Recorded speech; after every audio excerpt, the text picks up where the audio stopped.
Sales professional. Your real problem isn't leads or referrals. Your real problem isn't lack of knowledge. Your real problem isn't time management. What does modern science reveal as your real problem? A person lacking oxytocin isolates from others. A person lacking oxytocin doesn't trust knowledge. A person lacking oxytocin is scared to seek referrals.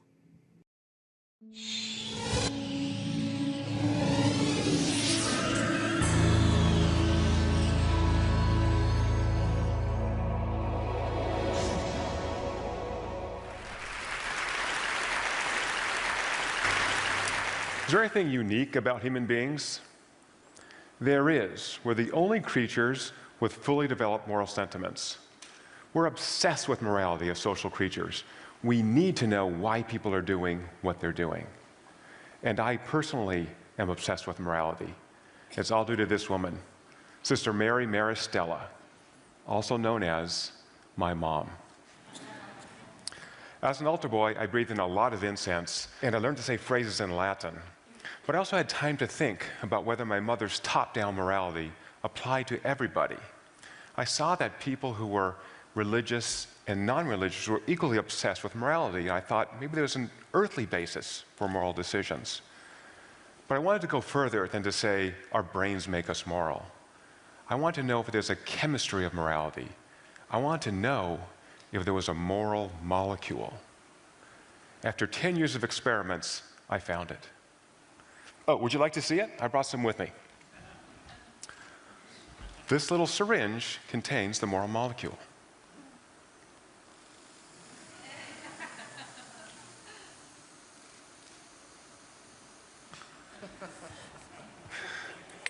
It's called oxytocin. So oxytocin is a simple and ancient molecule found only in mammals. In rodents, it was known to make mothers care for their offspring, and in some creatures, allowed for toleration of burrow mates. But in humans, it was only known to facilitate birth and breastfeeding in women, and is released by both sexes during sex. So when I had this idea that oxytocin might be the moral molecule, I did what most of us do. I tried it out on some colleagues. And one of them told me, "Paul, that is the world's stupidest idea." It is, he said, only a female molecule. Can't be that important. But I countered, well, men's brains make this too. There must be a reason why. But he was right. It was a stupid idea. But it was testably stupid. In other words, I thought I could design an experiment to see if oxytocin made people moral. Turns out it wasn't so easy. First of all, oxytocin is a shy molecule. Baseline levels are near zero without some stimulus to cause its release. And when it's produced, it has a 3-minute half-life and degrades rapidly at room temperature. So this experiment would have to cause a surge of oxytocin, have to grab it fast and keep it cold. I think I can do that. Now luckily, oxytocin is produced both in the brain and in the blood, so I could do this experiment without learning neurosurgery. Then I had to measure morality. So taking on morality with a capital M is a huge project. So I started smaller. Thought I'd study one single virtue, trustworthiness. Why? I had shown in the early 2000s that countries with a higher proportion of trustworthy people are more prosperous. So in these countries, more economic transactions occur and more wealth is created, alleviating poverty. So poor countries are by and large low trust countries. So if I understood the chemistry of trustworthiness, I might help alleviate poverty. But I'm also a skeptic. I don't want to just ask people, are you trustworthy? So instead I use the Jerry Maguire approach to research. If you're so virtuous, show me the money.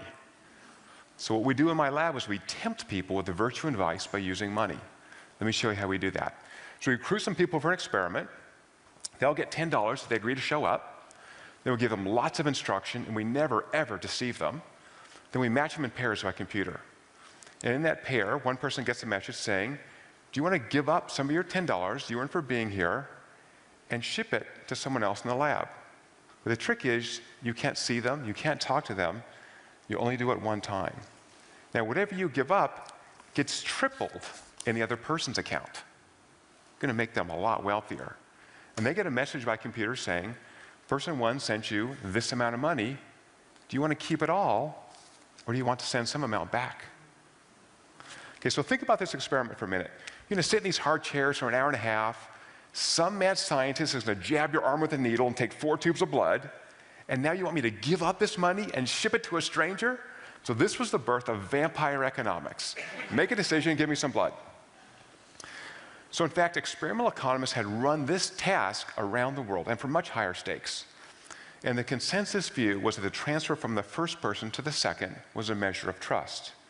And the transfer from the second person back to the first measured trustworthiness. But in fact, economists were flummoxed on why the second person would ever return any money. They assumed money is good. Why not keep it all? But that's not what we found. We found 90% of the first decision makers sent money, and of those who received money, 95% returned some of it. But why? Well, by measuring oxytocin, we found that the more money the second person received, the more their brain produced oxytocin, and the more oxytocin on board, the more money they returned. So we have a biology of trustworthiness. But wait, what's wrong with this experiment? 2 things. One is that nothing in the body happens in isolation. So we measured 9 other molecules that interact with oxytocin, and they didn't have any effect. But the second is that I still only had this indirect relationship between oxytocin and trustworthiness. I didn't know for sure oxytocin caused trustworthiness. So for my next experiment, I know I'd have to go into the brain and manipulate oxytocin directly. I used everything short of a drill to get oxytocin into my own brain. And I found I could do it with a nasal inhaler. So along with colleagues in Zurich, we put 200 men on oxytocin or placebo, had them do that same trust task with money. We found that those on oxytocin not only showed more trust, we could more than double the number of people who sent all their money to a stranger, all without altering mood or cognition. So oxytocin is the trust molecule, but is it the moral molecule? Using the oxytocin inhaler, we ran more studies. We showed that oxytocin infusion increases generosity in unilateral monetary transfers by 80%. We showed it increases donations to charity by 50%. I've also investigated non-pharmacologic ways to raise oxytocin. These include massage, dancing, and praying. Yes, my mom was happy about that last one. And whenever we raise oxytocin, people willingly open up their wallets and share money with strangers. But why do they do this? What does it feel like when your brain is flooded with oxytocin? To investigate this question, we ran an experiment where we had people watch a video of a father and his 4-year-old son, and the son has terminal brain cancer. After they watched the video, we had them rate their feelings and took blood before and after to measure oxytocin. The change in oxytocin predicted their feelings of empathy. So it's empathy that makes us connect to other people. It's empathy that makes us help other people. It's empathy that makes us moral. Now, this idea is not new. A then unknown philosopher named Adam Smith wrote a book in 1759 called The Theory of Moral Sentiments. In this book, Smith argued that we are moral creatures not because of a top-down reason, but for a bottom-up reason. He said, we're social creatures, so we share the emotions of others. So if I do something that hurts you, I feel that pain, so I tend to avoid that. If I do something that makes you happy, I get to share your joy, so I tend to do those things. Now, this is the same Adam Smith who 17 years later would write a little book called The Wealth of Nations, the founding document of economics. But he was, in fact, a moral philosopher, and he was right on why we're moral. I just found the molecule behind it. But knowing that molecule is valuable because it tells us how to turn up this behavior and what turns it off. In particular, it tells us why we see immorality. So to investigate immorality, let me bring you back now to 1980. I'm working at a gas station in the outskirts of Santa Barbara, California. If you sit in a gas station all day, you see lots of morality and morality, let me tell you. So one Sunday afternoon, a man walks into my cashier's booth with this beautiful jewelry box, opens it up, and there's a pearl necklace inside. And he said, hey, I was in the men's room, I just found this. What do you think we should do with it? Oh, put in lost and found. He said, oh, this is very valuable. Well, we have to find the owner for this. I said, yeah. So we're trying to decide what to do with this. The phone rings, and a man says very excitedly, I was in your gas station a while ago, and I bought this jewelry for my wife, and I can't find it. I said, pearl necklace? Yeah. Hey, a guy just found it. Oh, saving my life. Here's my phone number.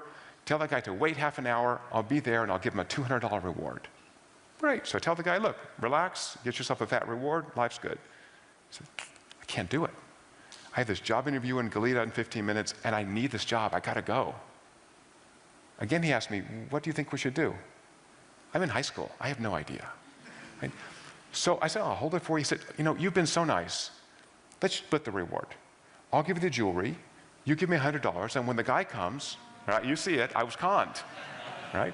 There's a classic con called the pigeon drop, and I was the pigeon.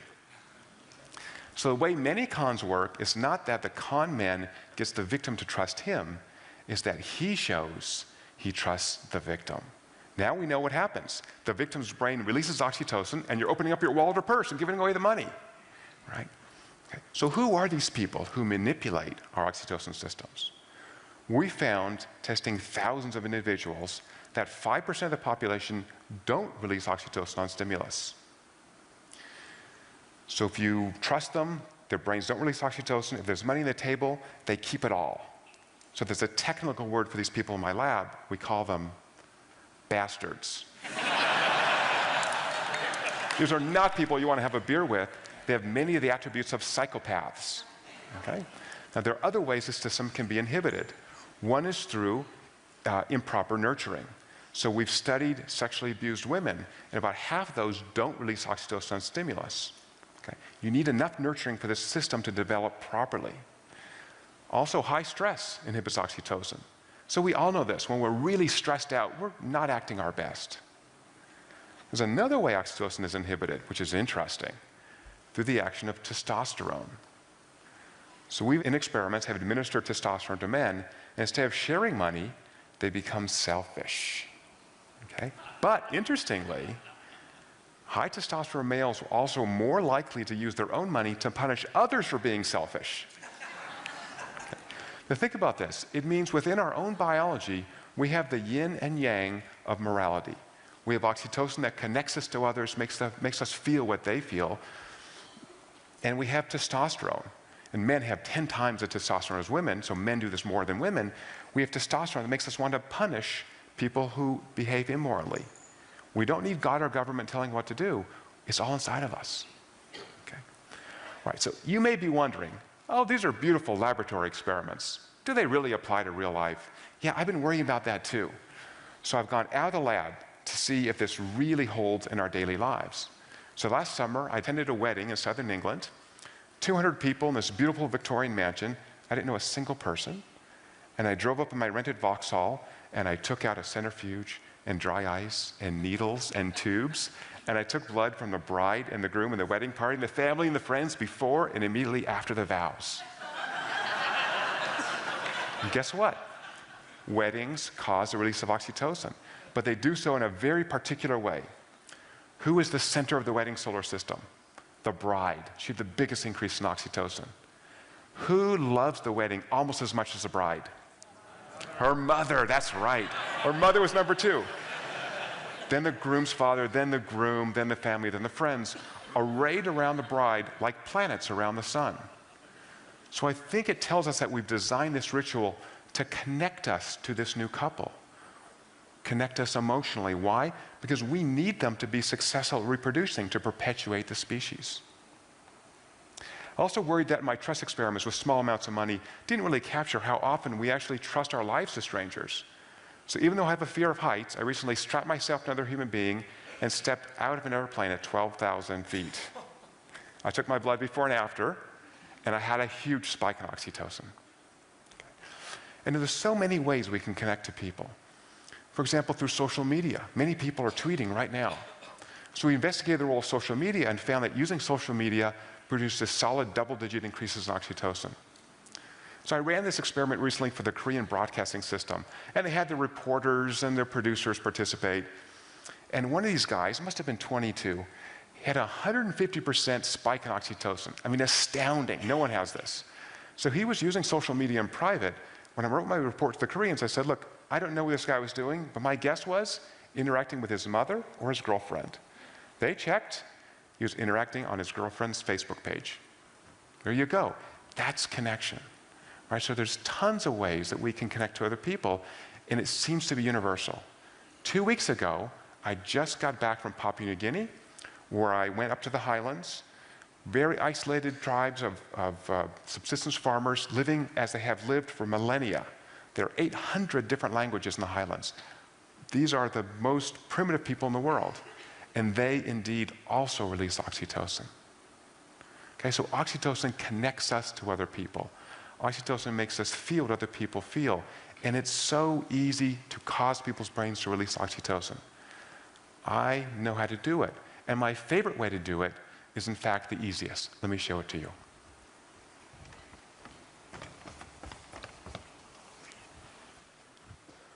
Come here, give me a hug. There you go.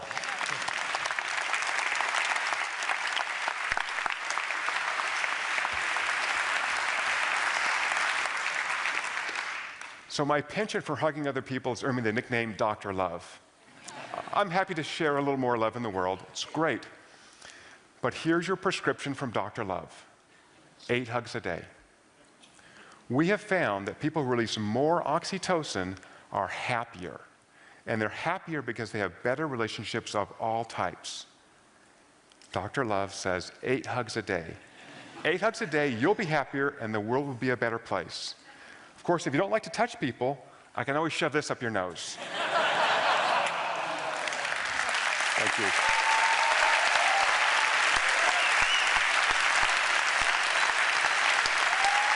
Thank you.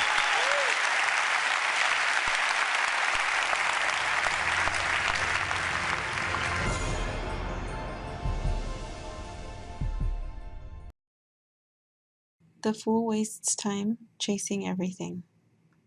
Alphas do the one thing that changes everything. Got oxytocin? The Anti-Pop Psychology Modern Science, Heartology. Repowering alphas to change the world. Extreme vulnerability, extreme vitality, 100x.